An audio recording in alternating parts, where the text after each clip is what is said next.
Bismillahirrahmanirrahim. Assalamualaikum warahmatullahi wabarakatuh. Alhamdulillah. Alhamdulillahi ala ihsanihi wa syukru lahu ala taufiqihi wa amtinanihi. Asyhadu an la ilaha illallah wahdahu la syarika lah wa asyhadu anna Muhammadan abduhu wa rasuluhu sallallahu alaihi wa ala alihi wa ashabihi wa man sara ala nahjihi wastanna bi sunnatihi ila yaumi liqaihi. Qala Allah ta'ala ya ayyuhalladzina amanu taqullaha haqqa tuqatih wa la tamutunna illa wa antum muslimun. Ya ayyuhan nasu taqu rabbakumul ladzi khalaqakum min nafsin wahidah وخلق منها زوجها وبث منهما رجالا كثيرا ونساء واتقوا الله الذي تساءلون به والأرحام إن الله كان عليكم رقيبا يا أيها الذين آمنوا اتقوا الله وقولوا قولا سديدا يصلح لكم أعمالكم ويغفر لكم ذنوبكم ومن يطع الله ورسوله فقد فاز فوزا عظيما أما بعد فإن أصدق الحديث كتاب الله وخير الهدى هدى محمد صلى الله عليه وسلم وشر الأمور محدثاتها فإن كل محدثة في الدين بدعة وكل بدعة ضلالة وكل ضلالة في النار. Ma'asyiral ikhwah rahimani Allah wa iyyakum. Senantiasa kita bersyukur kepada Allah Subhanahu wa taala karena memudahkan langkah kaki kita menghadiri majelis ilmu, karena seseorang tidaklah hadir dan melangkahkan kaki menuju majelis ilmu kecuali itu dimudahkan jalannya menuju surganya Allah Subhanahu wa taala. Nah, Nabi mengatakan man salaka tariqan yaltamisu fihi ilman sahalallahu bihi tariqan ilal jannah. Barang siapa yang menempuh satu jalan dalam rangka untuk menuntut ilmu, maka Allah Subhanahu wa taala akan mudahkan jalannya menuju surganya Allah Subhanahu wa taala. Maka hadirin yang dimuliakan oleh Allah, ketika kita tergerak untuk belajar agama, berarti kita menjadi hamba-hamba yang dipilih oleh Allah, untuk apa? Untuk dikehendaki kebaikan. Karena Allah mengatakan man yuridillahu bihi khairan yufaqihu fid din. Barang siapa yang diinginkan kebaikan oleh Allah, dia dipahamkan dalam masalah agama. Nah, otomatis dia rajin untuk hadir di majelis ilmu. Kemudian salawat beriring salam senantiasa kita haturkan kepada beliau Rasulullah Muhammad sallallahu alaihi wasallam, juga kepada keluarga beliau, para sahabatnya, serta umatnya yang setia mengikuti beliau hingga akhir zaman. Hadirin yang dimuliakan oleh Allah Subhanahu wa taala, kita masih berada pada hadis yang ke-19. Masih di awal-awal, yaitu kalimat ihfadhillaha yahfadka, ihfadhillaha tajidhu tujahaka. Nabi Shallallahu Alaihi Wasallam mengajarkan seorang anak kecil, yaitu Abdullah bin Abbas, dengan kalimat wahai Abbas, wahai anak kecil, saya ajarkan kepada kamu beberapa kalimat. Di antaranya kalimat yang pertama adalah jagalah Allah, niscaya Allah akan menjagamu. Jagalah Allah, niscaya kamu akan mendapati Allah selalu hadir di hadapanmu. Kalimat ini ikhwas sekalian, jagalah Allah, tentunya kalau kita lihat makna atau lihat kalimatnya, Allah nggak perlu dijaga gitu kan. Allah tidak butuh penjagaan makhluknya. Tetapi maksud dari jagalah Allah, maknanya adalah ihfad hududahu wa syari'atahu bi fi'li awamirihi wajtinabi nawahihi. Makna dari jagalah Allah yaitu jagalah batasan-batasannya, jagalah syariatnya, Ya, jagalah syariatnya dengan melaksanakan perintah-perintah Allah dan menjauhi larangan-larangannya. Ini makna dari menjaga Allah. Jagalah Allah artinya jaga batasan-batasan Allah. Jaga syariat-syariat Allah dengan cara apa? Melaksanakan perintah dan menjauhi larangan-larangannya. Berarti ketika kita sholat, ya, kemudian menjaga sholat kita, ini namanya menjaga Allah. Ya, ketika kita menjauhi segala macam kemaksiatan, ya, berarti ini bentuk kita sedang menjaga Allah Subhanahu wa taala. Ya, naam. Wa kadzalika bi an tata'allam min dinihi ma taqumu bihi ibadatak wa muamalatak wa tad'u bihi ila Allah azza wa jalla. Naam.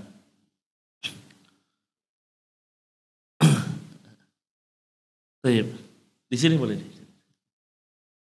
Di sini. Dan termasuk ya menjaga Allah adalah kita belajar. Engkau mempelajari agamanya, yang dengan demikian agama kita menjadi tegak. Ya, kita menegakkan ibadah kepada Allah, ya, kita menegakkan muamalah kita, ya, dan berdakwah kepada agama ini namanya menjaga Allah Subhanahu wa taala. Artinya berarti ikhwas sekalian, di samping kita menjalankan perintah, menjauhi larangan, tapi ini tidak akan mungkin terrealisasi kecuali kalau kita belajar. Ya, datang ke majelis ilmu, datang ke kajian. Tujuannya apa? Ya, untuk mengetahui ini perintah, ini larangan. Ya, bagaimana kita bisa mengetahui ini perintah atau ini larangan kalau kita tidak belajar? Kalau kita tidak pernah hadir dan duduk di majelis ilmu. Nah, ya, maka hadir yang dimuliakan oleh Allah Subhanahu wa taala, berarti salah satu bentuk jagalah Allah adalah kita belajar. Ya, dan tadi kita sudah menjelaskan keutamaan menuntut ilmu dan lain sebagainya. Taib. Ya. Apa balasannya kalau kita menjaga Allah, ya, dengan kita melaksanakan perintahnya, kita menjauhi larangannya, kita belajar ilmu agama, ya, maka yahfadka, kata Nabi, Allah akan menjagamu. Ya, ini berarti kaidah kembali kita katakan, ya, kembali ada kaidah namanya al-jaza'u min jinsil amal. Balasan itu sesuai dengan perbuatan. Kalau kita pengen dijaga Allah, ya berarti kita harus menjaga Allah dong. Ya. Dan di dalam ayat Al-Quran banyak sekali kalimat, ya, atau kaidah balasan sesuai dengan amalan. Kalau kamu menolong Allah, Allah akan menolongmu. Kalau kamu mengingatku, aku akan mengingatmu. Ya, maka salah satunya hadis ini. Jagalah Allah, pasti Allah akan menjagamu. Nah, apa makna dari menjaga atau bentuk penjagaan Allah kepada hambanya?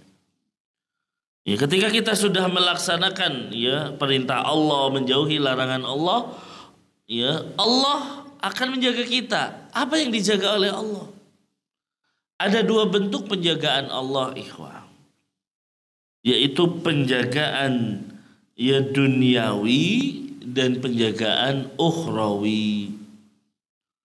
Penjagaan berkaitan tentang, ya, dunia, ya, dan penjagaan berkaitan tentang akhirat kita.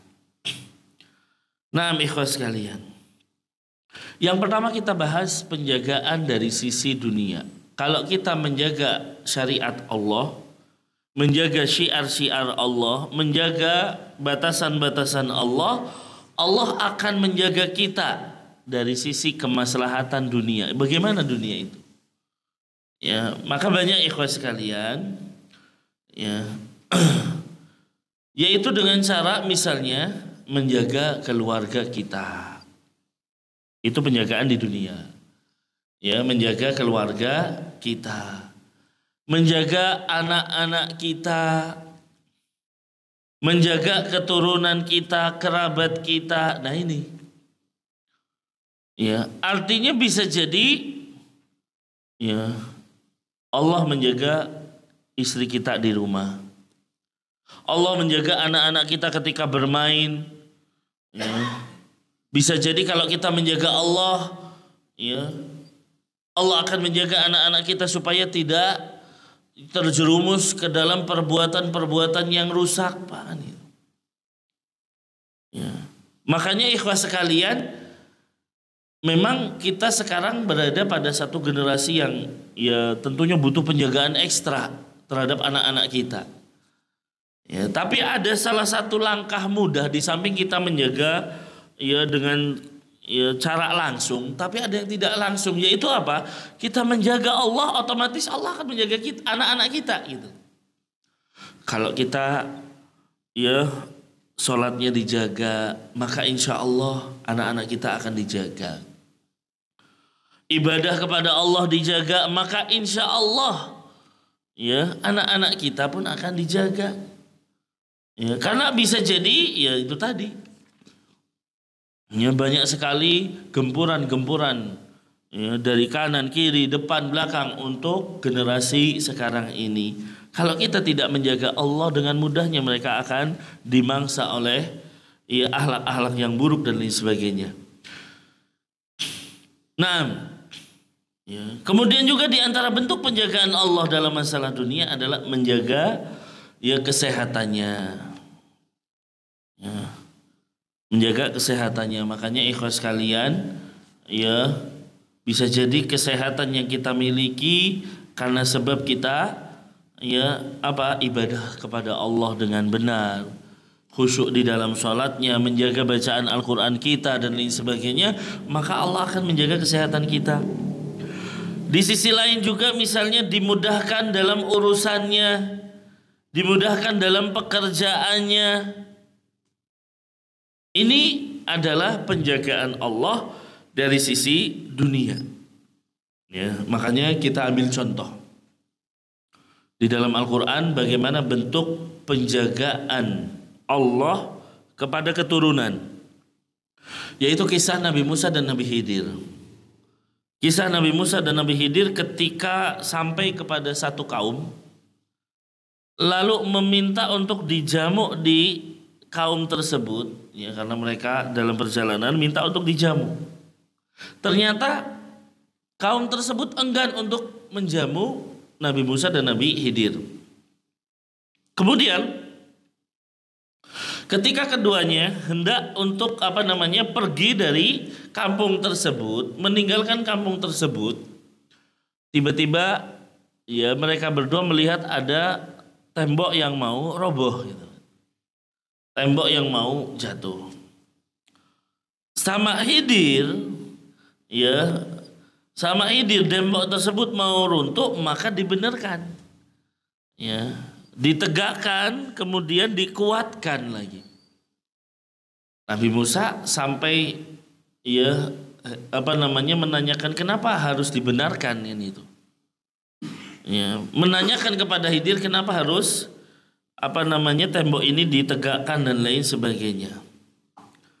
Maka dijawab oleh Nabi Khidir, wa ammal jidaru fakana li ghulamaini yatimaini fil Madinah. Tembok rumah ini adalah kepunyaan dua anak yatim di kota itu. Ya, jadi ada dua anak yatim, ini rumahnya. Tapi udah mau runtuh, dibenerin. Ya. Wa kana tahtahu kanzul lahuma. Nah, di bawah tembok tersebut ada harta simpanan untuk mereka berdua. Harta simpanan milik mereka berdua. Ya, berarti ada harta warisannya gitu. Ya.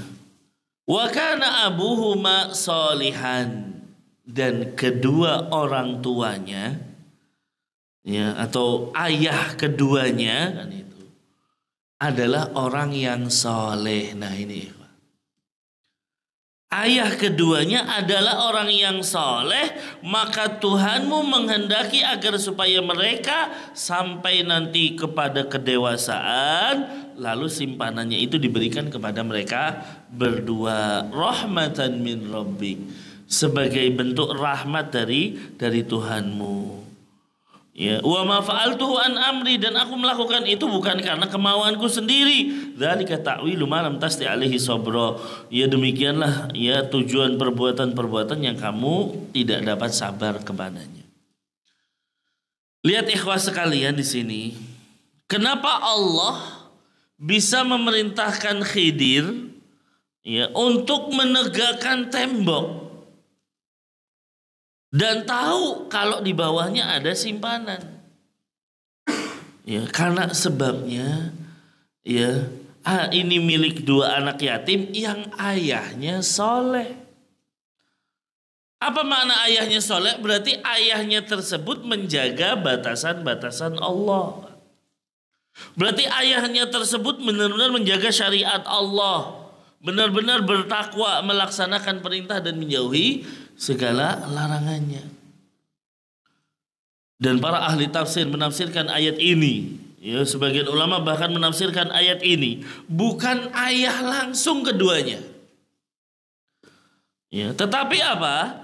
Yang dimaksud ayah tersebut adalah kakek ketujuh dari anak yatim tersebut. Bayangkan.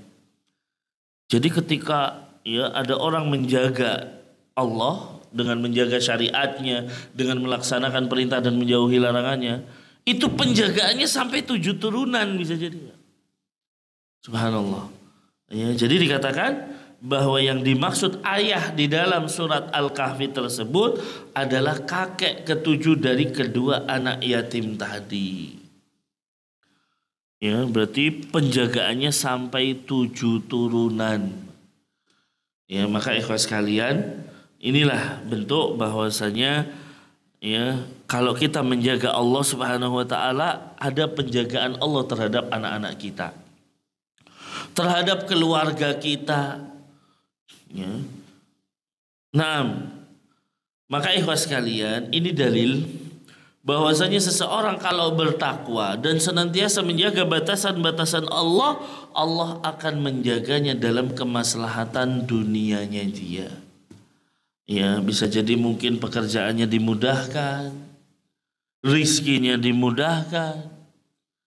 Ya, makanya bedakan antara orang yang ahli maksiat dengan yang taat. Ya, orang yang ahli maksiat meskipun mungkin Allah berikan rizki yang seadanya, tapi dia merasa qanaah dan lain sebagainya. Kenapa? Allah mudahkan semuanya. Ya, Allah senantiasa memberikan keberkahan pada rizkinya, pada umurnya dan lain sebagainya. Tapi ketika orang tersebut digunakan untuk kemaksiatan, naudzubillah, ya, untuk ya kesia-siaan, ya, otomatis apa? Keberkahan hilang dari waktunya misalnya. Ya, keberkahan hilang dari rizkinya dan lain sebagainya. Taib. Maka kalau orang itu bertakwa, Allah akan menjaga kemaslahatan dunianya, termasuk dalam urusan dunia adalah keluarganya, hartanya, kesehatannya, dan lain sebagainya, ikhwah. Ya, oleh karena itu ikhwah, ya tentunya kalau kita menginginkan penjagaan terhadap anak-anak kita, generasi kita, keturunan kita, ya, yang dilakukan dulu adalah menjaga diri kita untuk melaksanakan perintah Allah dan menjauhi larangannya. Berusaha menjadikan orang yang bertakwa, karena jelas inna akramakum indallahi atqakum. Ya, sesungguhnya yang paling mulia di sisi Allah adalah orang yang paling bertakwa. Makanya ikhwah sekalian, ya sudah menjadi sunnatullah ikhwah, bahwa ketika orang tuanya soleh, niscaya Allah akan menjadikan keturunannya soleh. Ini, ya bolak-balik sering saya sampaikan, tidak menjadi masalah, Pak. Kalau orang tuanya mungkin miskin, pengen anaknya jadi orang yang kaya misalnya. Orang tuanya mungkin, ya mohon maaf, ya pengayuh becak, tapi pengen anaknya jadi dokter, enggak masalah itu. Ya, intinya impian buat anak silahkan setinggi-tingginya. Dan itu boleh dalam masalah agama. Tapi yang menjadi masalah, saya pengen anak saya jadi anak yang soleh dan solihah. Tapi orang tuanya tidak berusaha menjadi soleh dan solihah. Nah ini masalah ini. Ini menjadi sebuah masalah besar. Gitu.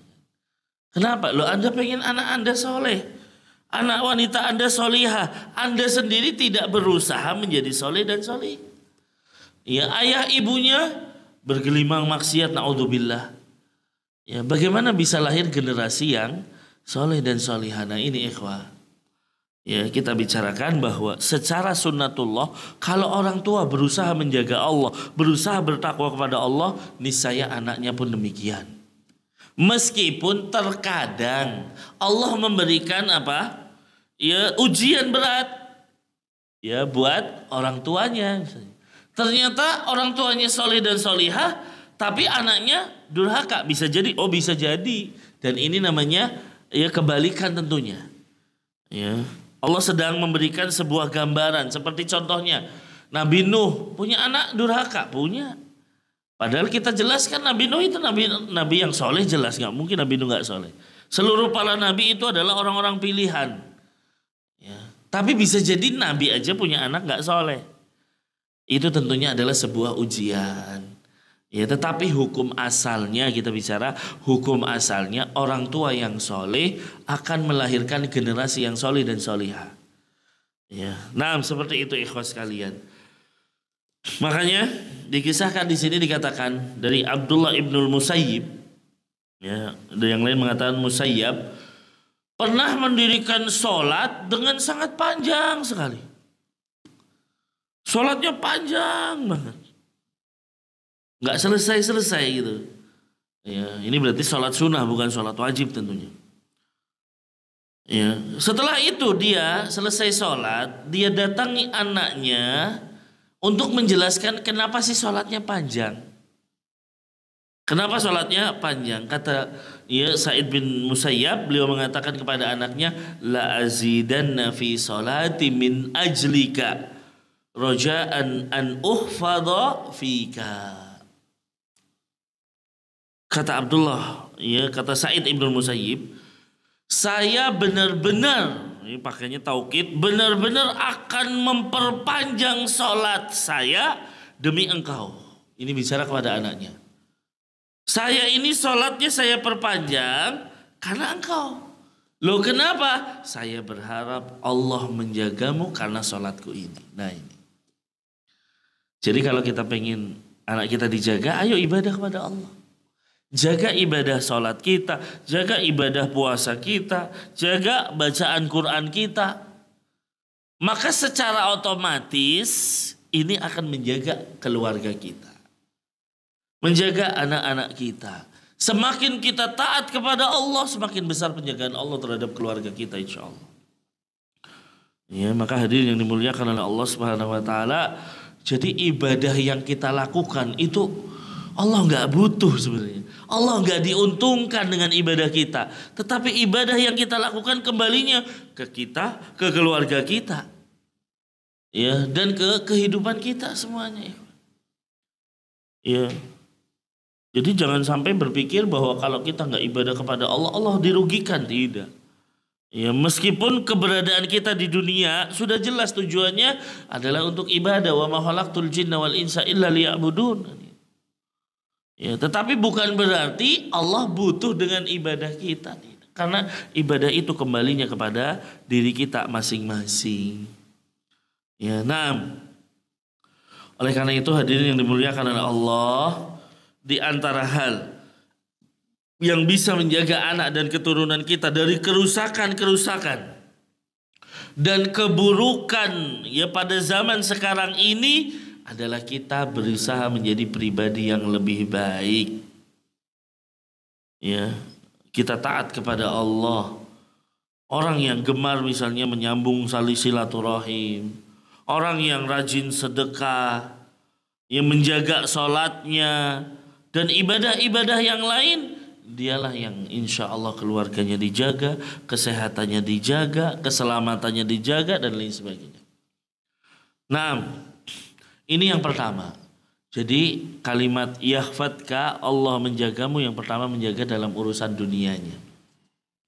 Kemudian yang kedua, penjagaan Allah di sini maksudnya adalah penjagaan dalam masalah ukhrawi, masalah akhirat dia. Ya, akhiratnya akan dijaga. Naam, yaitu apa penjagaan masalah akhirat? Allah jaga dari penyakit syahwat dan syubhat. Syahwat itu berkaitan dengan keinginan seseorang. Ya, penyakit syahwat seperti ya zina, ya syahwat duniawi, hubud dunia, hubur riasa, cinta kedudukan. Ini penyakit-penyakit syahwat ini. Ya, cinta terkenal dan lain sebagainya. Ya, itu bagian dari penyakit syahwat. Nah, Allah akan jaga itu supaya kita tidak terkena hal tersebut. Yang kedua, penyakit syubhat. Ya, syubhat itu sesuatu yang rancu. Ya, yang mungkin dianggap sebagai sesuatu yang benar ya, yang baik gitu kan. Ya, padahal ternyata bukan. Ya, nah, ya seperti misalnya dalam masalah agama ini terkadang banyak syubhat. Ya, orang-orang misalnya terkena syubhat masalah mengkafirkan sesamanya, naudzubillah. Ya, karena Allah mengatakan siapa yang tidak berhukum dengan hukum Allah maka dia orang kafir. Banyak orang mengatakan langsung, berarti kalau tidak berhukum dengan hukum Allah langsung dikecap kafir. Nah, ini tentunya sebuah kesalahan. Ya, kenapa? Karena di sana ada doabitnya, ada kaedahnya.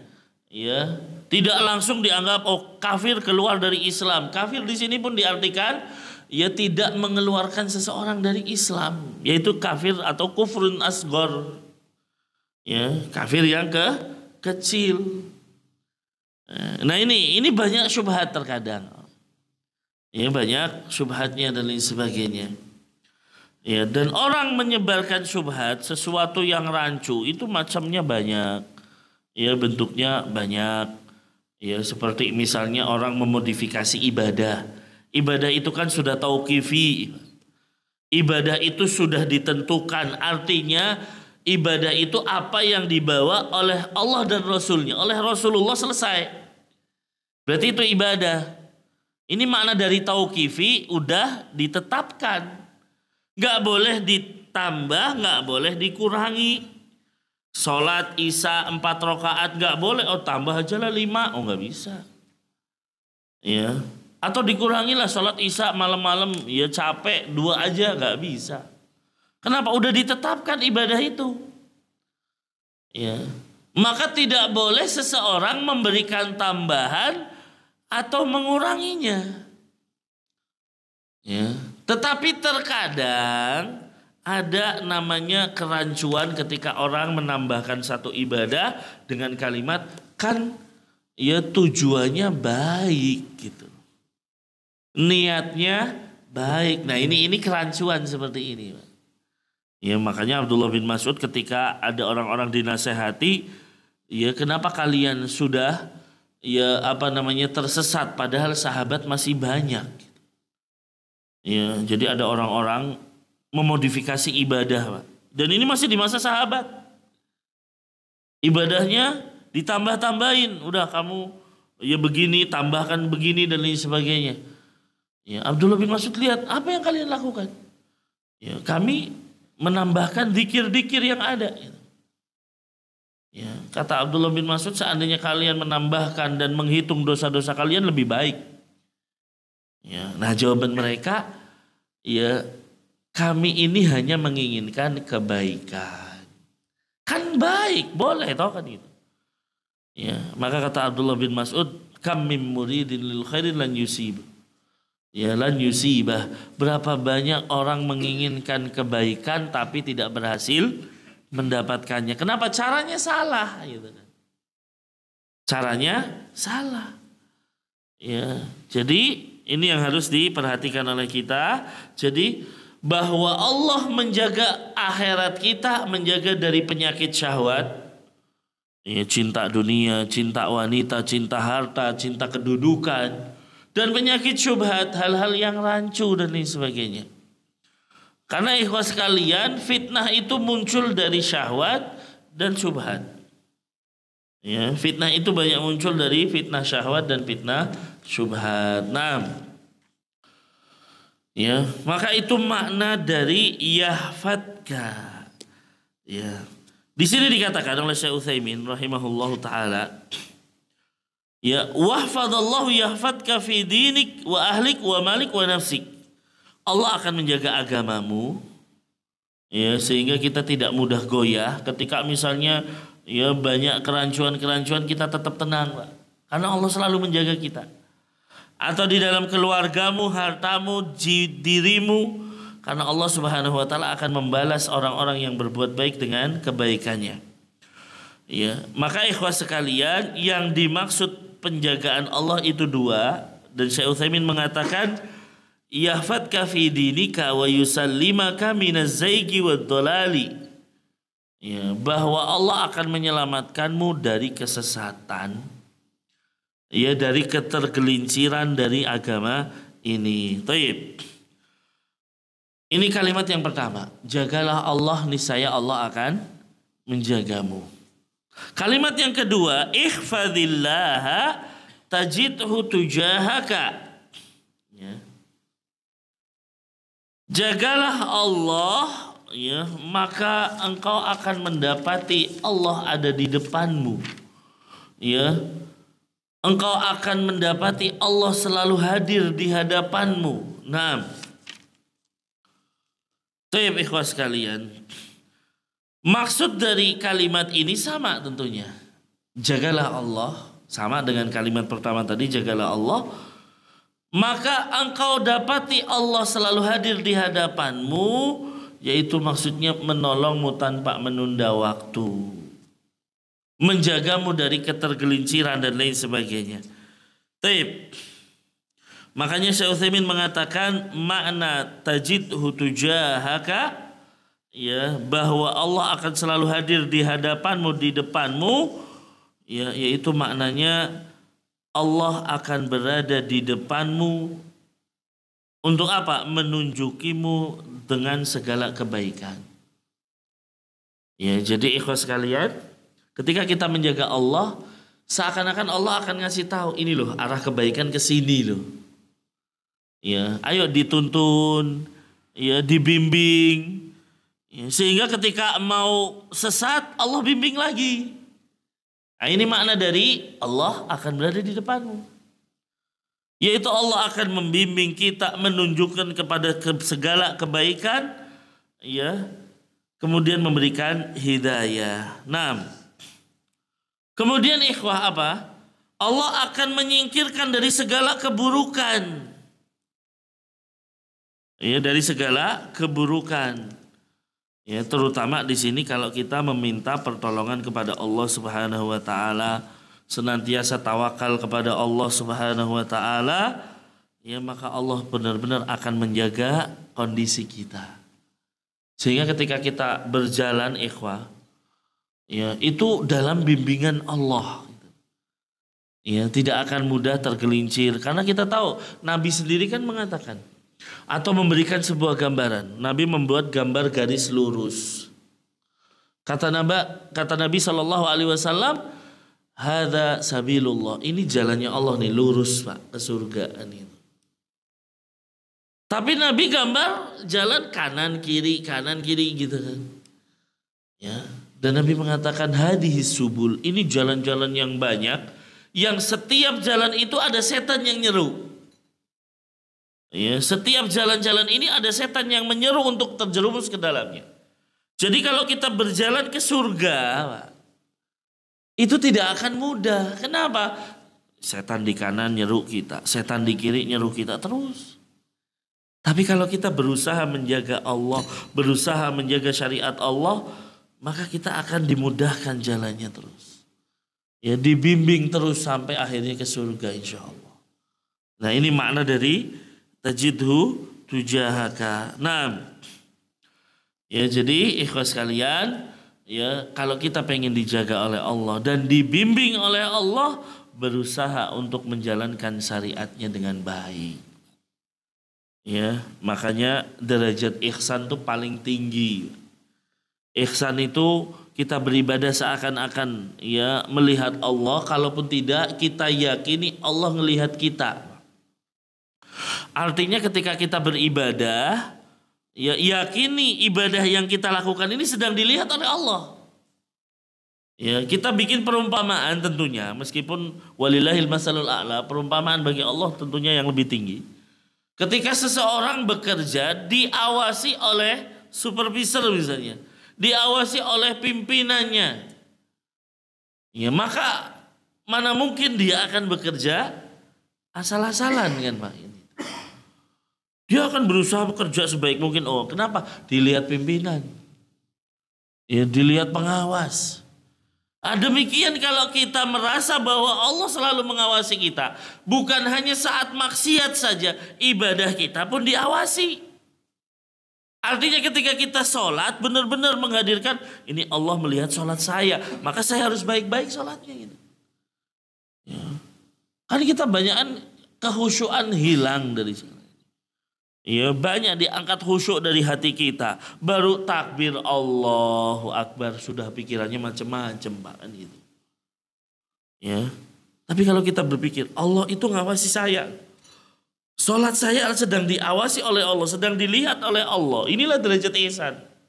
Sehingga ketika dia mengatakan Allahu Akbar, dia benar-benar khusyuk, benar-benar dijaga supaya sholat saya ini benar di hadapan Allah. Ya. Wong dalam kondisi seperti itu aja tetap kita tidak mungkin sempurna sholatnya. Ya, makanya setelah salam yang kita ucapkan astagfirullah dulu. Kenapa? Sholat kita banyak sekali kekurangannya. Ya, nah ikhlas kalian. Jadi itu yang harus kita pahami. Ya, jaga ibadah kita, maka Allah akan menjaga kita, menjaga keluarga kita, menjaga akhirat kita. Kemudian ikhwah, kalimat yang ketiga, idza sa'alta fas'alillah. Ya, apabila engkau meminta, ya, meminta sesuatu, mintalah kepada Allah. Ya, idza sa'alta fas'alillah. Nah, ini tentunya sebuah pengajaran tauhid.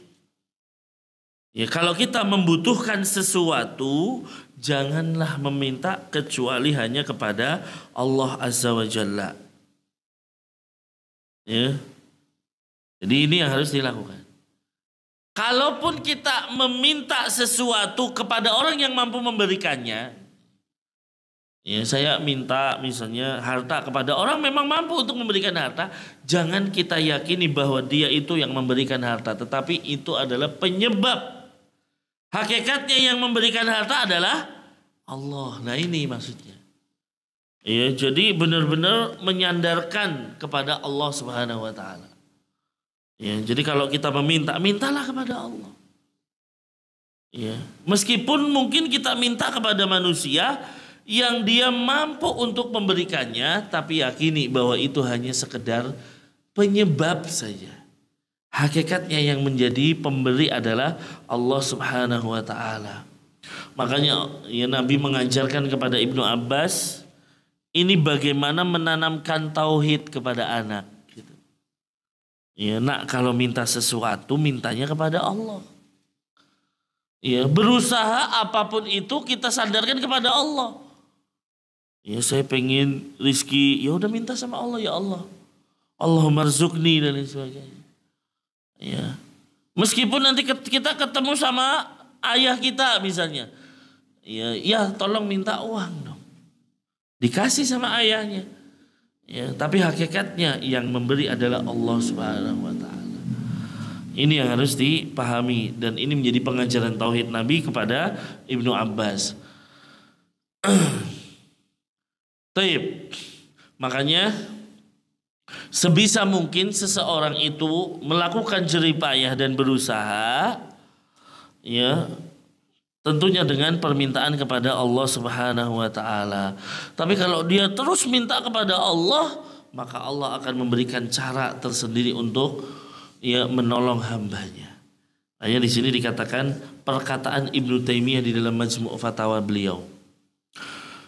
Kata Ibnu Taimiyah, wal abdu kullama kana adzalla lillahi wa a'dama iftiqaran ilaihi wa khudu'an lahu kana aqraba ilaihi wa a'azza lahu wa a'dama liqadrihi fa as'adal khalqi. Kata Ibnu Taimiyah, apabila seorang hamba semakin menghinakan diri kepada Allah, menghinakan diri kepada Allah, benar-benar minta, ya Allah saya meminta ya Allah, saya hamba yang fakir ya Allah, serta semakin menunjukkan kebutuhannya dan ketundukannya kepada Allah, maka otomatis apa? Kana aqraba ilaihi, ia semakin dekat dengan Allah. Kalau udah semakin dekat dengan Allah, wa azzalahu, maka semakin mulia di sisi Allah, dan semakin tinggi kedudukannya, maka hamba ini menjadi bahagia, menjadi mulia. Tapi sebaliknya, makanya orang yang paling mulia itu adalah a'damuhum ubudiyatan lillah. Orang yang paling mulia itu, orang yang paling bahagia itu adalah orang yang paling besar ibadahnya kepada Allah.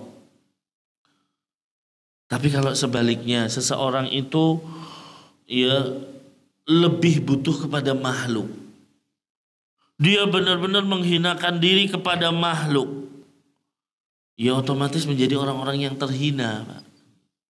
Orang-orang yang terhina. Makanya wa ammal mahluku fakama qila.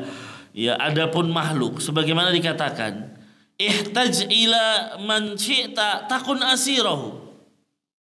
Kalau kepada makhluk engkau butuh kepada siapa yang engkau kehendaki, otomatis akan menjadi tawanannya. Kalau kita misalnya, wah saya butuh banget dengan orang ini, otomatis jadi tawanan, Pak.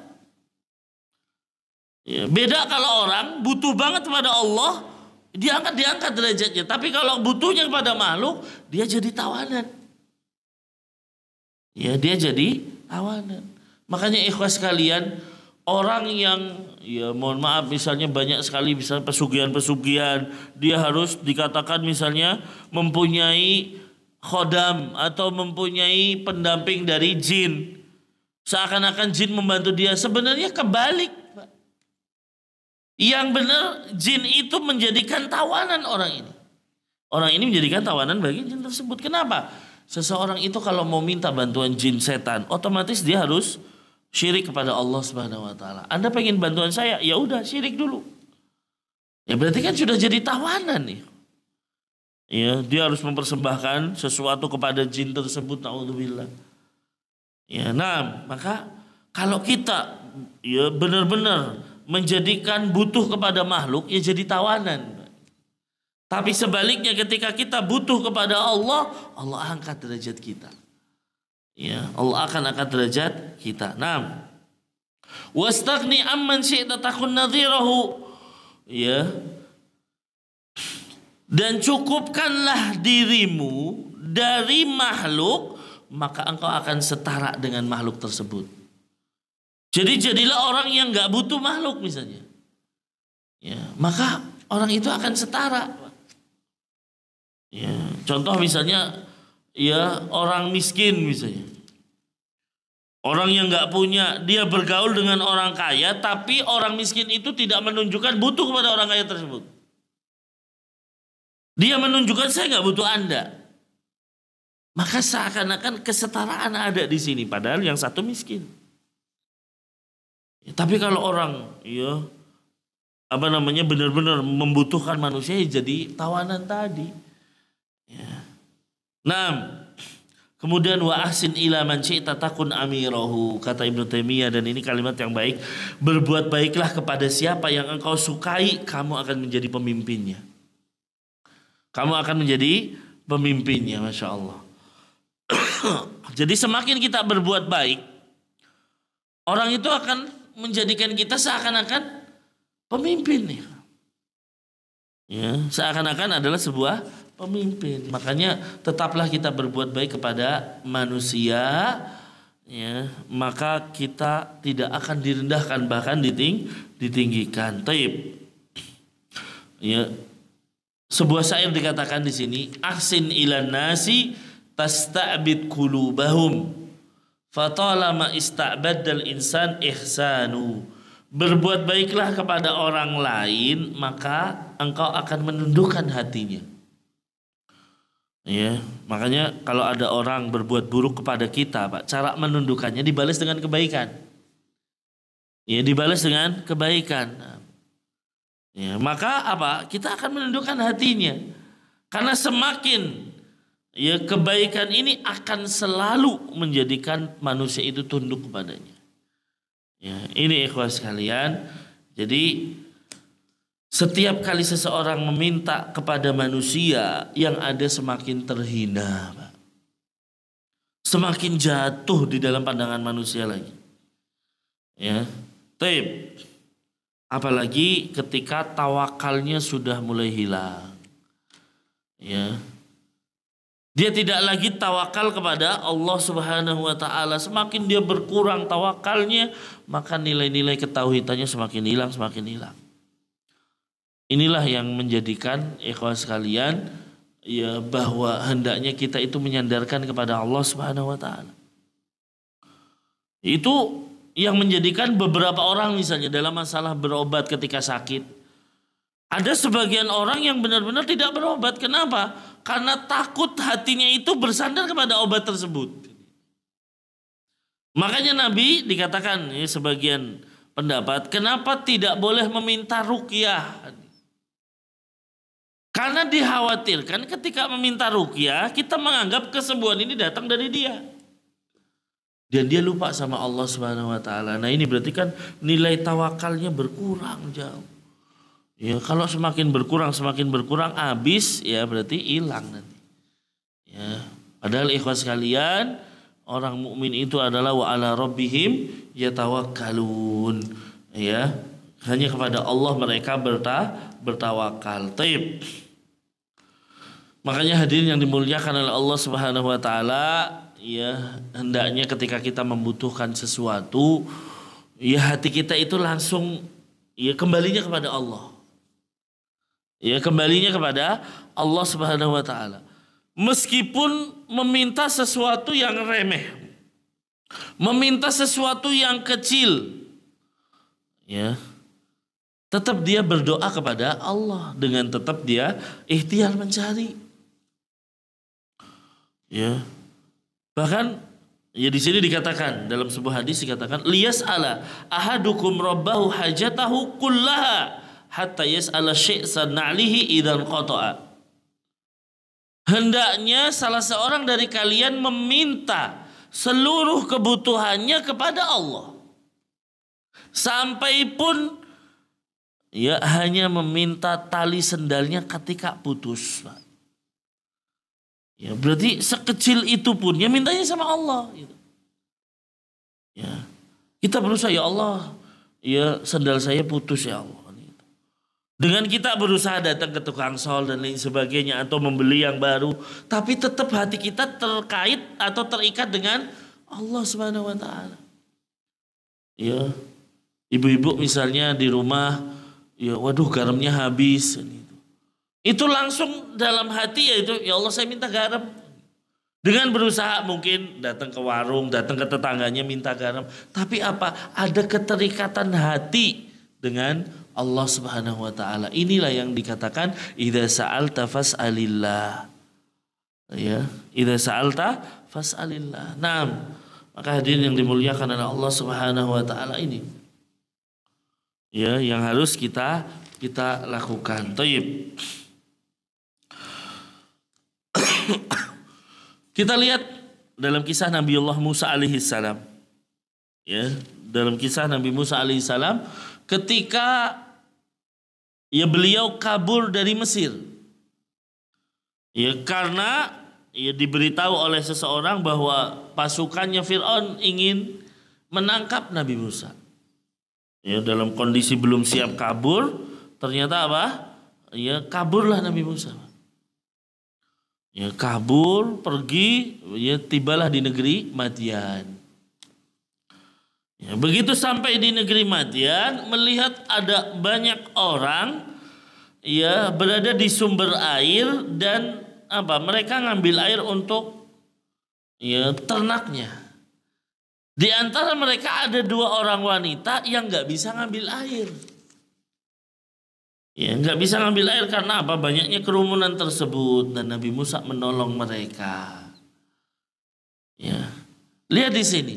Ketika Nabi Musa menolong mereka, tidak ada istilah ya semoga saya pengen dapat balasan dari kedua wanita tadi, nggak ada.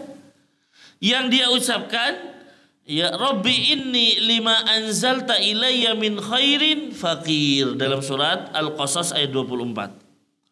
Allah katakan, ya Tuhanku, sesungguhnya aku sangat memerlukan sesuatu kebaikan yang engkau turunkan kepadaku. Jadi nggak nyandarin kepada, wah saya udah nolong manusia nih, ya paling nanti saya dapat balasan nih, kan nggak gitu. Orang misalnya habis nemuin dompet, ada duitnya dikembalikan, nanti dibayar kan gitu. Nggak, dia tetap mintanya sama Allah. Meskipun benar-benar lagi memiliki kebutuhan yang sangat, ya Nabi Musa kan nggak bawa apa-apa dari Mesir, Pak. Beliau berlari dengan pakaian seadanya yang dia pakai saat itu, ya sampai ke negeri Madian. Otomatis butuh makan, butuh apa, butuh macam-macam. Ya begitu menolong orang tidak minta, minta balasan, tidak. Tapi tetap ia bersandar kepada Allah. Idza sa'alta fas'alillah. Ya Allah, saya ini butuh pertolonganmu, intinya gitu. Butuh bantuanmu. Ya maka ya, dengan demikian Allah bantu. Allah berikan ya, dan Allah kabulkan doa Nabi Musa dengan cara apa? Ya wanita tadi datang kepada Nabi Musa. Ya memanggil Nabi Musa untuk mendatangi rumahnya, ketemu dengan ayahnya yang sudah tua. Ya, begitu ketemu ya dikasih makan, dikasih minum dan lain sebagainya, kemudian diminta cerita ada apa. Ya, baru Nabi Musa menjadi tenang. Bahkan Masya Allah ya, dengan kasih sayang Allah, Nabi Musa bahkan mendapatkan seorang istri. Ya, berada di situ untuk ya membantu mertuanya dan lain sebagainya. Dia dapat makan, minum gratis. Ini pertolongan Allah Subhanahu wa taala. Inilah kalau kita minta kepada Allah Subhanahu wa taala. Makanya ikhwas sekalian, hendaknya kita membiasakan diri untuk menggantungkan hati kita kepada Allah Subhanahu wa taala.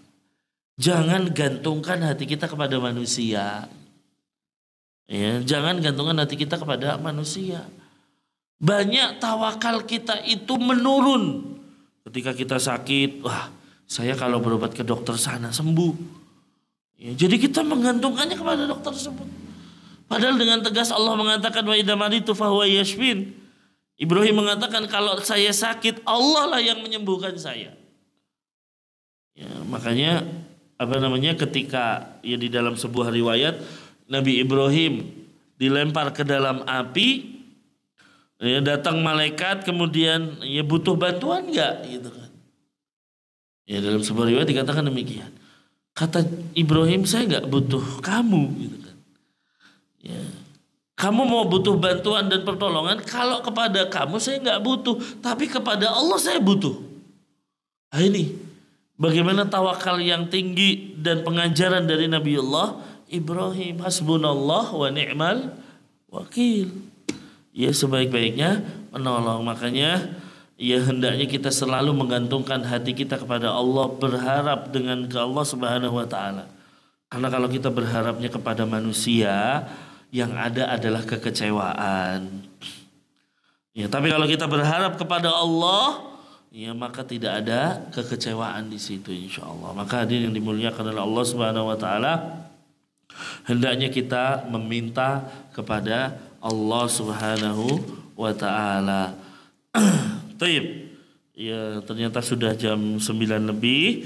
Ya, kalimat yang keempat insyaallah kita sampaikan di pembahasan yang akan datang, yaitu wa idasta'anta fasta'in billah. Apabila engkau meminta pertolongan, memohon pertolongan, mohonlah kepada Allah Subhanahu wa taala. Insyaallah kita akan sampaikan di pertemuan-pertemuan yang akan datang. Ini saja mungkin pertanyaan bisa disimpan dulu karena sudah malam. Nanti kita buka tanya jawab di sesi-sesi akhir insyaallah. Wallahu a'lam bishawab. Ini yang bisa saya sampaikan, kebenaran mutlak milik Allah Subhanahu wa taala, sedangkan kekeliruan murni karena lemahnya ilmu yang kami miliki, mohon dibukakan pintu maaf yang sebesar-besarnya. Allahumma 'allimna ma yanfa'una wanfa'na bima 'allamtana wa zidna ilman ya rabbal alamin. Subhanakallahumma wa bihamdika asyhadu an la ilaha illa anta astaghfiruka wa atubu ilaik. Selanjutnya saya serahkan kepada pembawa acara. Assalamualaikum warahmatullahi wabarakatuh.